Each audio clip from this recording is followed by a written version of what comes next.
It's late at night as you drive down the dark and desolate road. A light fog is covering the pavement, obscuring the road ahead. Something seems to be walking down the roadway towards you. You stop your car and shine your lights at it. It's a woman, but not any woman. This woman is carrying an axe and wearing a pig's head. Before you can get out of there, she's banging at your door and wants your head. Tonight, we cover the urban legend of the Campbell County's Pig Lady, a requested story by our listeners in northern Kentucky.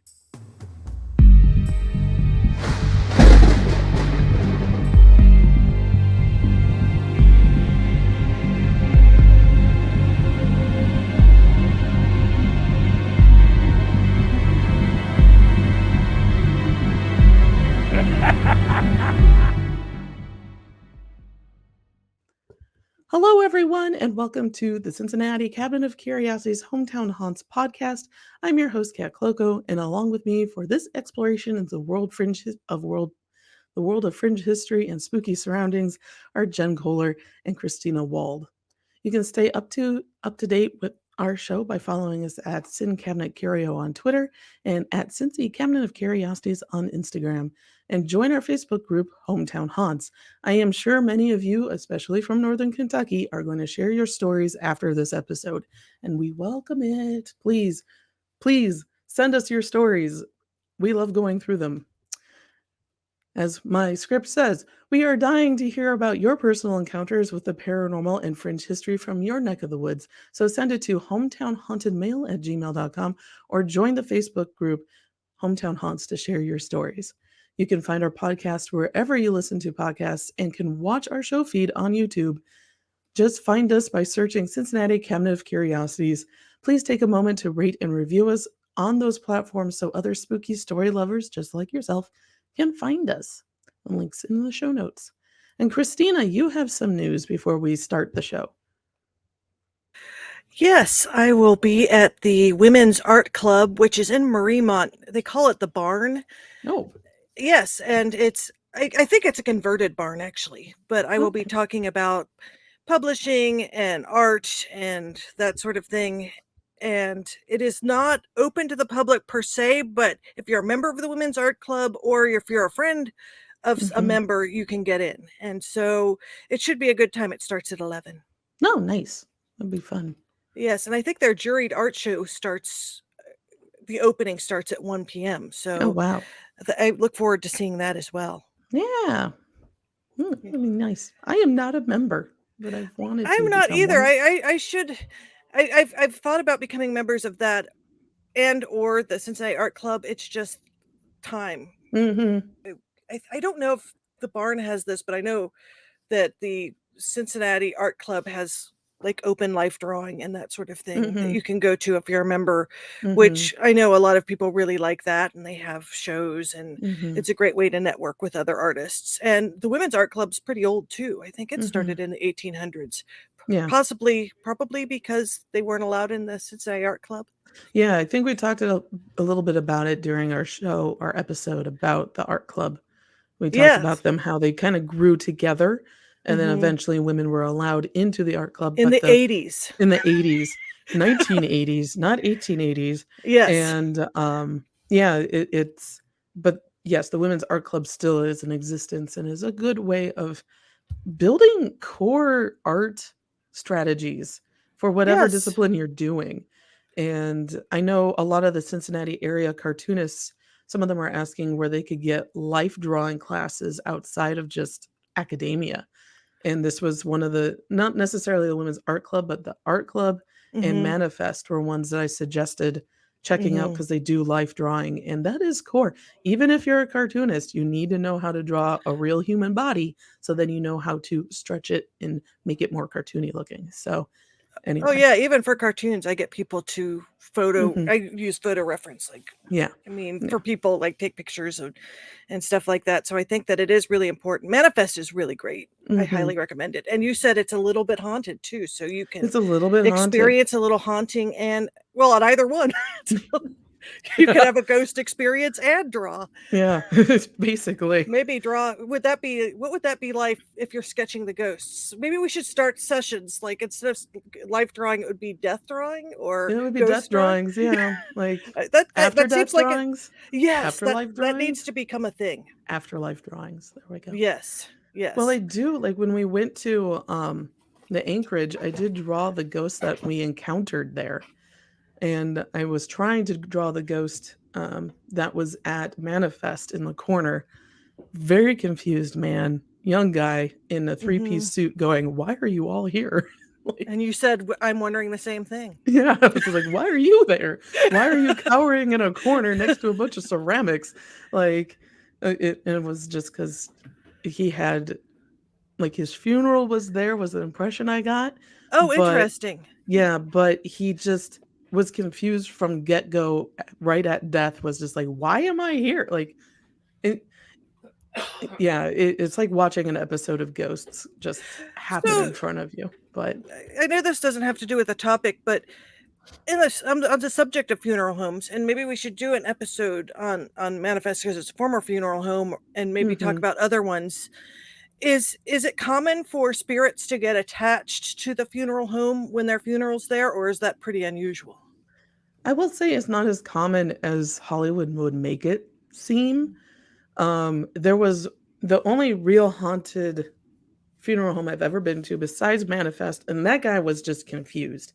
He didn't Mhm. know what was happening. He followed his family there and then just kind of hung around since easily the 1950s, late 40s, I would That's a say. long time. Yeah, and has just been there since. But the one haunted funeral home that I've been to was super haunted because I had an unclaimed body there on display in Tippecanoe County, Indiana. Whoa. And they named her Lucy, though it was a dude. So, and they put like they dressed her up. It was he was just skeletonized by this point. He was kind of brown, oxidized bone, but they had him articulated and sitting upright in an old coffin. And it was an unclaimed body from the early days of Tippecanoe or Lafayette, Indiana. And yeah, they had the owner, actually, I should say the renter, because they lived in the apartment above the funeral home, had them just in this coffin dressed up with like fake sunglasses and a boa and one of those really, really obscene, not obscene as in there was nothing obscene on it, but the color was just, it hurt your eyes to look at it. It was like chartreuse color um, party hat. And when we were there investigating, the shower curtain opened on its own Whoa. in a room with no vent and no windows in front of myself and of 10 other investigators. And we immediately were trying to figure out how that happened. And we could hear footsteps and stomping. And it was all because this poor man was never claimed by his family and was just used as a display in this renter's room in their living room. So it was haunted because of that. It wasn't because of dead bodies being brought in and prepped or anything. There's Mhm. creepy, muckety feelings when you go into especially the old embalming rooms, but that also could be they're not exactly the most well-ventilated places and spaces in old funeral homes. They should be, but that doesn't necessarily mean they are. And there's this a lot of old chemical smells and kind of claustrophobia is playing a bit. It just is super creepy to be in one of those. So, and really, and I'm talking about an old one that is like pre-1930s. So you have old equipment and stuff like that. Mhm. Not necessarily newer funeral homes. You can go in and there's absolutely no one hanging about, and it's just like, okay, yeah, Interesting. yeah, Interesting. yeah. I think we need to do more ghost hunts. Maybe when I'm back from New Zealand, we need to plan some. I was gonna suggest, and our listeners can also suggest places. Our 100 episode is coming up, and we should do something special. Yes. And we are open for suggestions of special things to do. Woohoo! That would Is be So, really awesome. yeah. Mansfield out of the question? Is that too on the nose? Well, we could try Mansfield. It would I don't know. if it'd be open for us, as in, I don't know if we can rent a date to go or reserve a date to go visit roughly around our 100th episode. But I mean, we can always investigate, inquire about it. I was in the past, they've had their dates for their summer. I'm sorry, their summer overnight hunts posted by now. Yeah. So yeah, I'll look. Yeah, there's that. There's Waverly, which I've never been to. And then there's also a whole bunch of local places we can kind of go look. Maybe we can go to Transylvania University. Oh, that would be awesome. We could contact our friend and see if we Mm-hmm. could get an insider. I will write her actually and see if we can get something going. I mean, that would be super. My goal this year, many people have goals like in January, is to see something. We'll try. We can also try to go to Camp Chesterfield, which is, if you're going to see anything manifest, maybe a place. Well, we were planning on that anyway. So, but yeah, we'll see. So we're open to suggestions also from our listeners, and yeah. Okay. So on to tonight's show. So sources for tonight's show is the Haunted History of Kentucky Facebook page, Wikipedia, Early Settlers in Campbell County, Kentucky by Lindsay McPike and Noble from 1928, and A Brief History of Northern Kentucky by Robert D. Webster, Myths and Legends podcast, and the Horriman Museum in the United Kingdom, because we're going to go back to England for this episode. Surprisingly, it went fun twists and turns at every corner.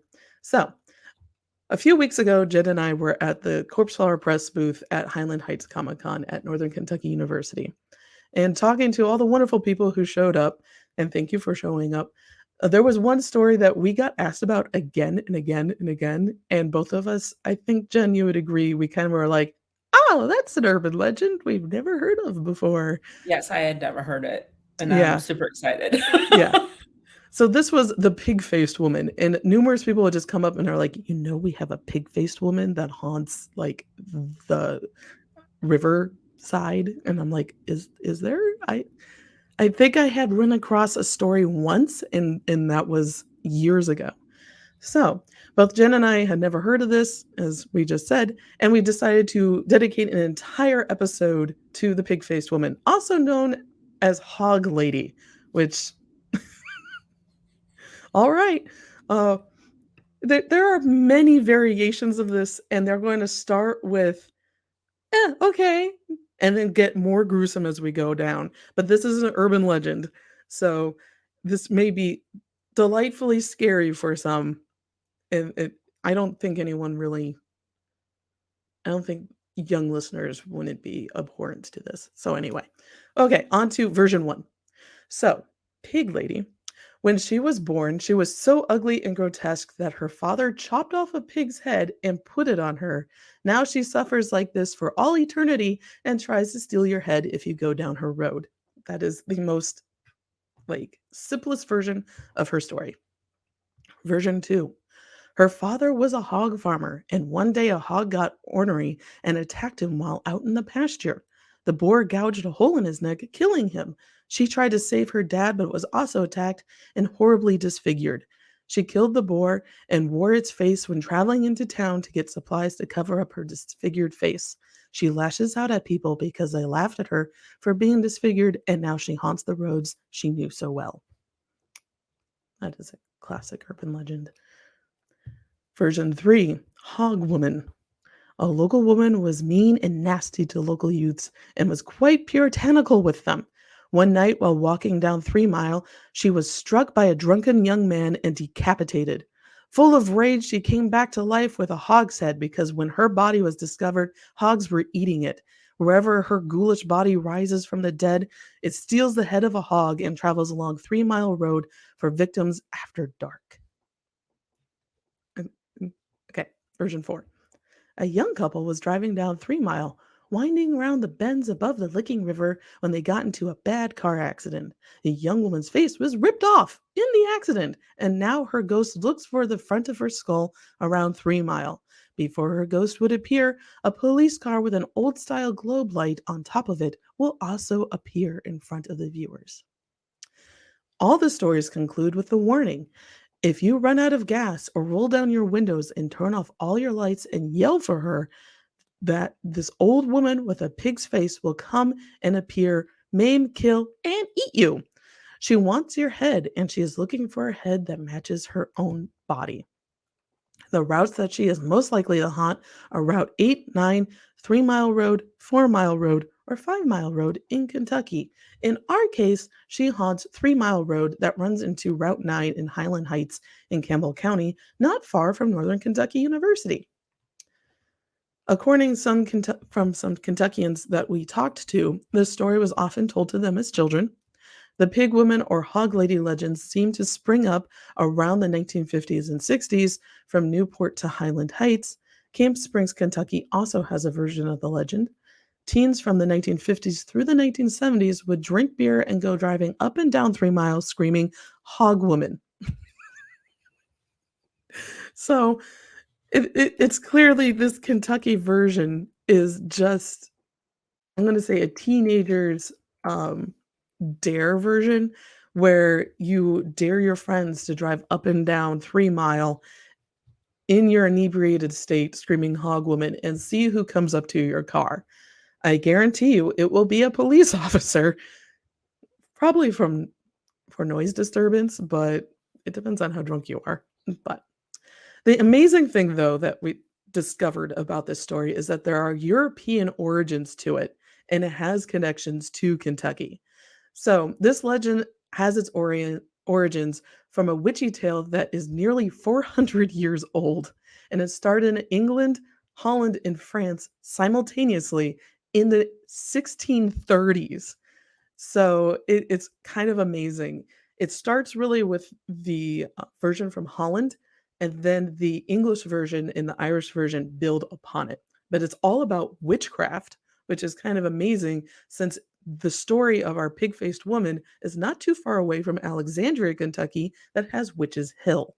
So, in its earliest forms, the woman's pig-likeness appearance is a result of witchcraft. In a Dutch print from 1621, it recalls the story of Jacqueline Jacobs in Amsterdam. A rich noblewoman is pregnant, and one day on her daily walk, she runs into a group of beggars. Rudely comparing them to pigs, one of the beggars curses the woman, saying her child will be a girl who is cursed with the face of a pig. After the baby is born with the face of a pig, the parents worry, and as the girl grows up, she has many mannerisms of a pig, and the parents worry who would marry her. Mrs. Jacobs or Miss Jacobs ate out of a silver trough, reportedly, and grunted like a pig to communicate. So that is the Dutch version.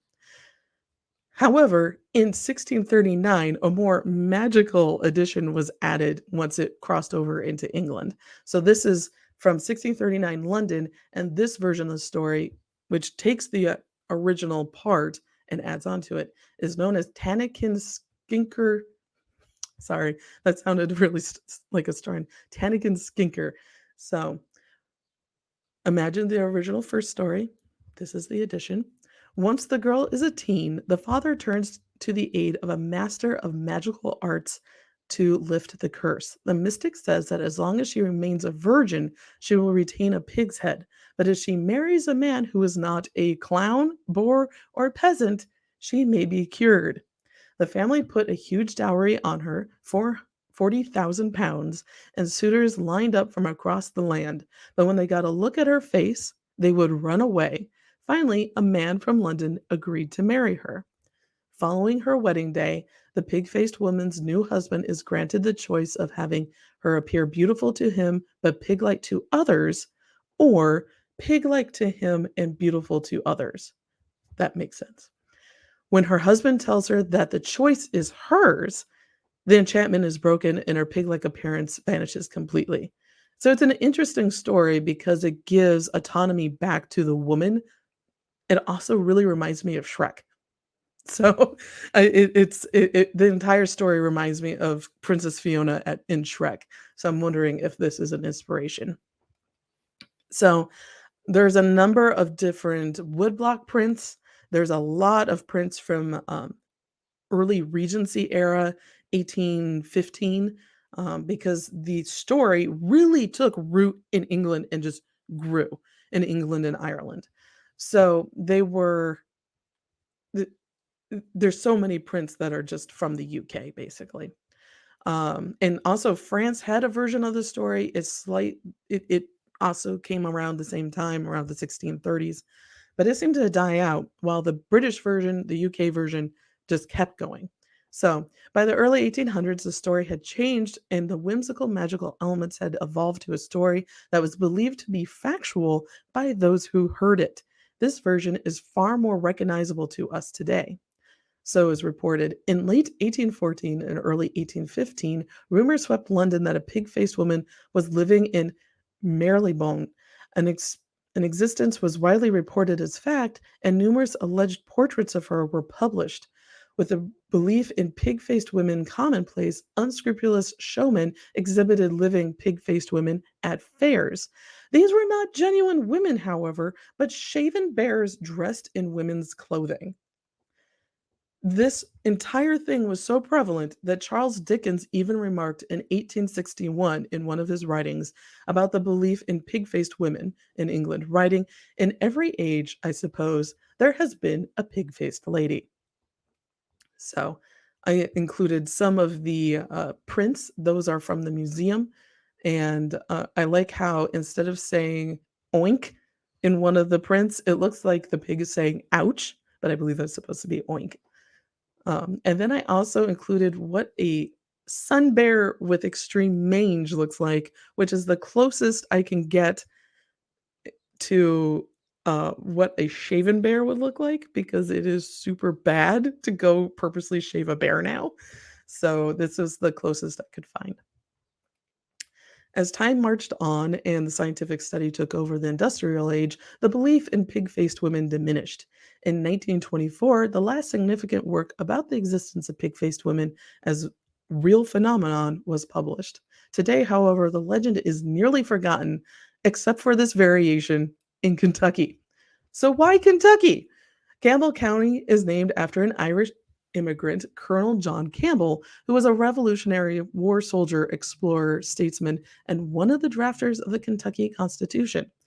It seems many of the early settlers of Campbell County in all of northern Kentucky were in fact Irish immigrants or former English settlers. So the story of the pig-faced lady would have moved with them from England and Ireland to the United States, and then with them to settle on the banks of the Ohio and Licking rivers, only to be retold for far longer than any other version of the story.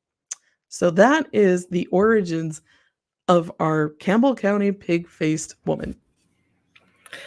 Wow, it feels very misogynistic.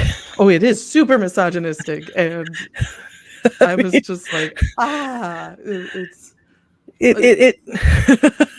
it's so bad. The skinker. I mean, they even give her a terrible last name just because it's just a terrible story. But that one, it's wow. There's a lot to unpack there. It really does. Sort of the fear of, I mean, first there's the wedding fears, you'll never get married, and it seems like, there's a lot of double entendre there, saying you won't get a husband if you're not attractive is what it boils down to. And then they sort of added this veneer of magic to it. Yeah, it's and I even cleaned up the virgin. Oh no. We get what you're trying to say. Version.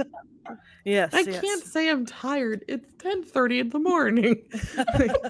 Oh no. Anyway, I cleaned up the version that was written in 1639, which was the Skinker story. It gets way more because it was written in 5 installments from December 4th to December 11th, 1639, in just a London, I won't call it a tabloid, but in papers. So you can buy pamphlets that would be comical stories or whatnot back in the day, and this would have been one of those. And So it was very popular and really well retold, and it made its way all across the UK and probably parts further than that, as we've seen with the Totally, Kentucky yeah. version. And yeah, it's much more descriptive with everything that goes on. I just cleaned that up because young audiences. Well, one wonders, and maybe this was in the more detailed ones, and from an anthropological standpoint, do you think, because it talks about the rich woman who has the baby and then the woman grows up to make pig noises and stuff, was this a class thing, like trying to discourage women from sleeping from of say rich backgrounds from sleeping with poor people? Like, is the pig thing sort of a class thing, where a paternity issue where her husband's not really the father but somebody poor or somebody else? Yeah, that could Because be an there is a lot interpretation. of There's a lot, like I said, myths there's a like lot to that. unpack. So there's a lot of different ways we can interpret this story. So, excuse me. That's one way. Another one is kind of a morality story where you don't want to be going around calling other people pigs just because they are not as well off as you are. In that you get, oh, what's the word?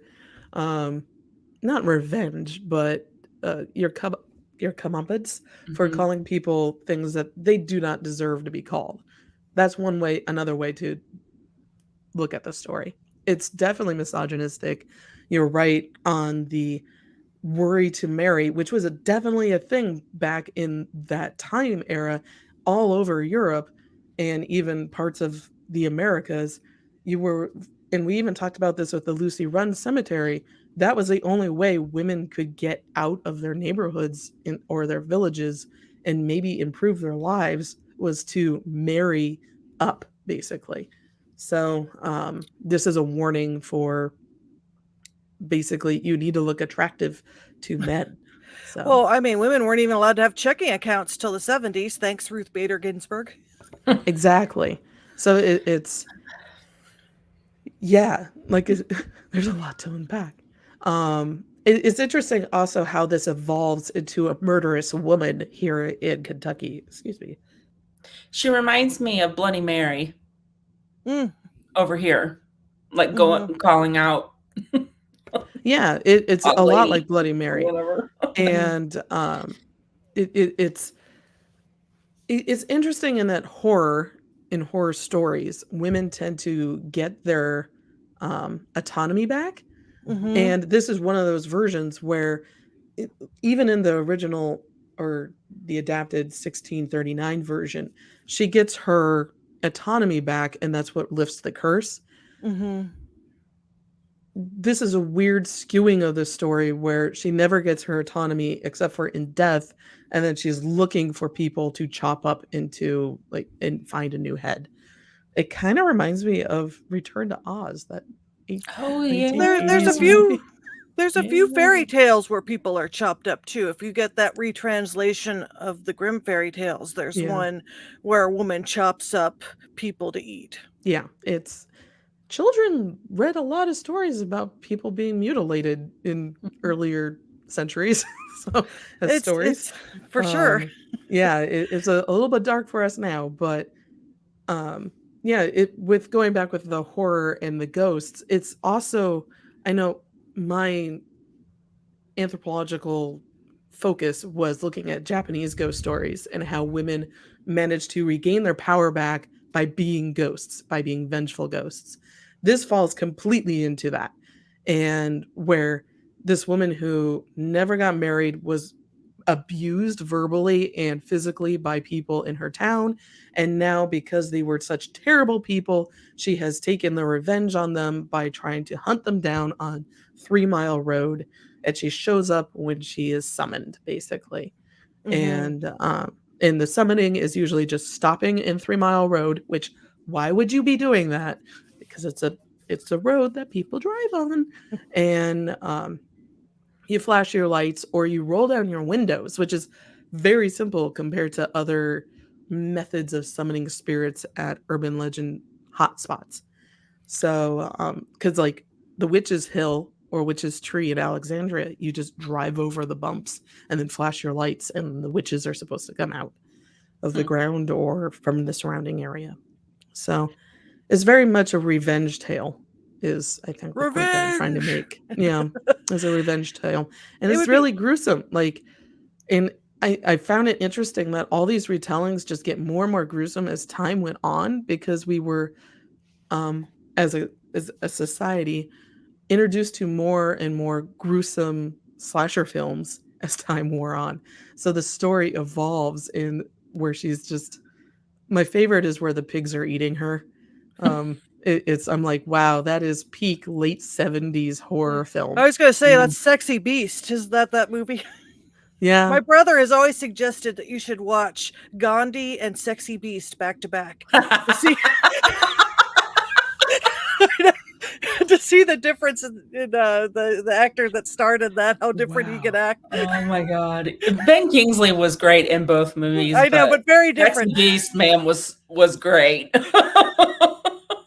I know. I was thinking. Now, one thing when you've been researching this, is there other urban legends that trace back to England and Ireland in the area? That, not that I've run into. So this is one of the few that is a immigrant story that has managed to stay around for at least 2 centuries. And I'm sure as we dig further in, we will find more that are even just embedded into smaller communities, basically. Because these are the types of stories that really are reliant on the small community to keep them going.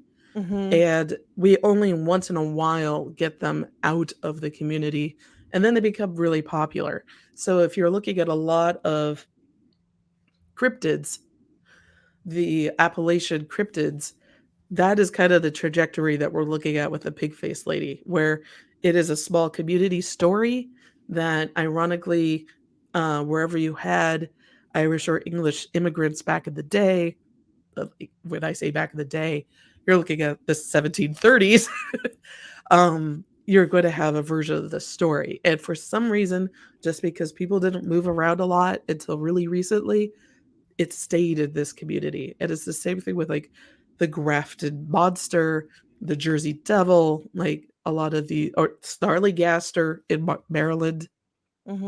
Sorry, my allergies are getting to me. But these are all small stories that were community and then just got really popular. So now I am sure we're going to see from Blumhouse Films the pig-faced woman in 2 years. Well, probably. You know, it's interesting because they've said that because of media, like accents are going away. Yes. Because people are.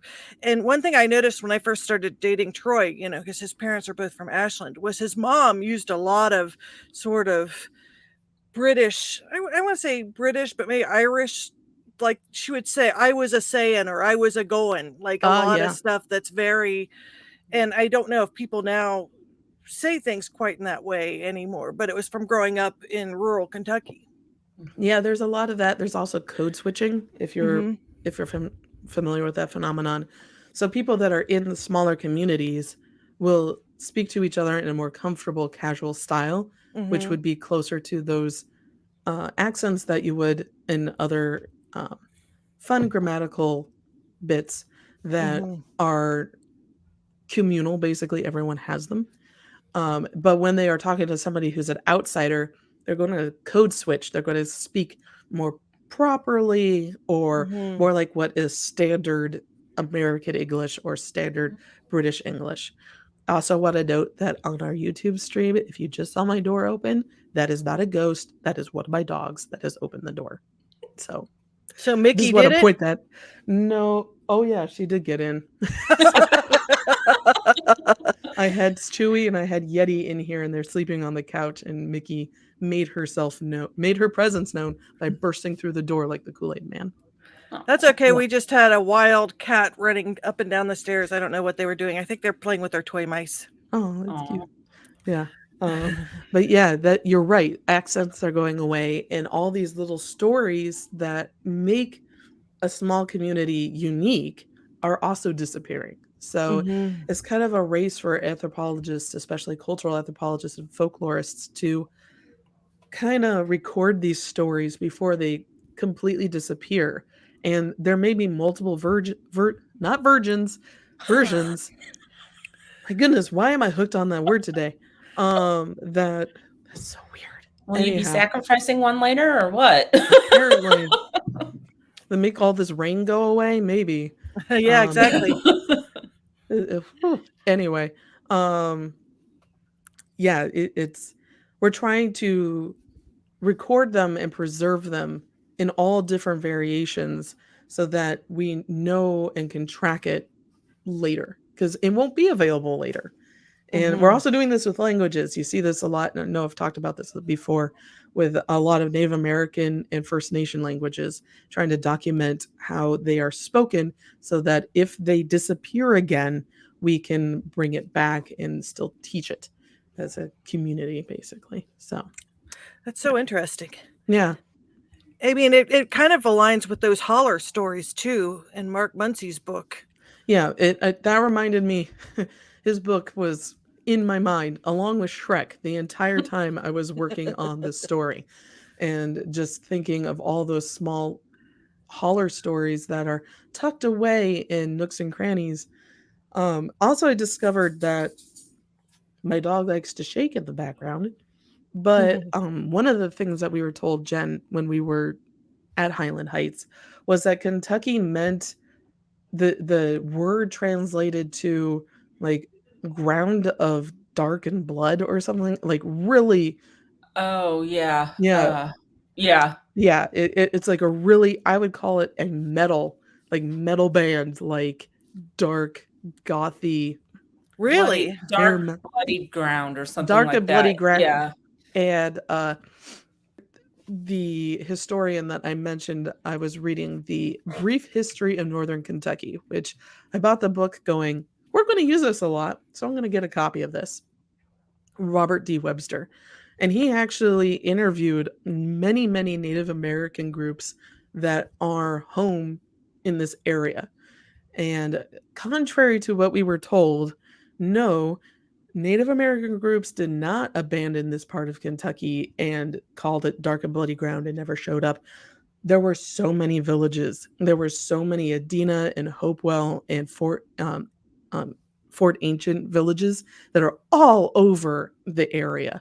And there's numerous different groups of indigenous people lived in the area and spoke a bunch of different languages, and every single one of them has a different interpretation of what Kentucky means. So some of them mean, none of them mean dark and bloody ground. One of them means plains or prairie. Another one is, I really wish I could bring this up immediately as I was looking at it. Oh man, it's just going to take me too long to find it.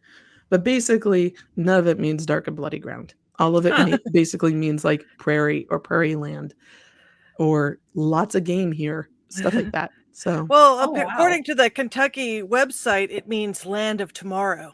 That was another interpretation. Yeah. Very positive. It was very positive. And I'm like, why isn't this being spread? Why do we have to go with dark and bloody? Because people like the goth. That is true. People do like the goth. They like the grotesque. They like the scary tales. Don't want to admit it. There was a reason that was, what were they called? The Penny Dreadfuls. Mm-hmm. Oh yeah, people love that were so popular. Yeah. I mean, how people used to go to crime scenes and they would spectate. I mean, they still do that. Well, also executions. Yes, executions. People love the executions back in the day, and you can see that just with the evolution of the story, how it goes from being just this banal, like she was born with a pig's head, wah, to suddenly she is being eaten by boars, and then her resurrected ghoul form will come up and kill a pig and put its head on, and it's looking for her next victim to wear their head. Which screams comic book all over. It does. So, a little Texas Chainsaw Massacre too. Yeah, very much. And every once in a while there's those viral videos of somebody being chased by a boar that are usually quite funny. Yes. They are ornery little things or big things, aren't they? Yes, they can be. Yes, and they will eat anything.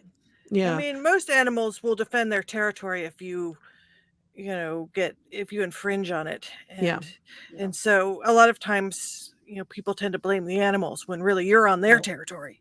Exactly. Though I will say, doing this research for this episode, I did find some other boar stories from southern Interesting. Kentucky. Are there native boars in Kentucky?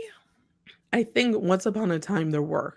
But they're not anymore. I don't think so. But I'm sure somebody's screaming at their radio podcast player right now saying, no. But I know there were boar farmers. I mean, this used to be Porkopolis, but in the entire Kentucky region along with Cincinnati.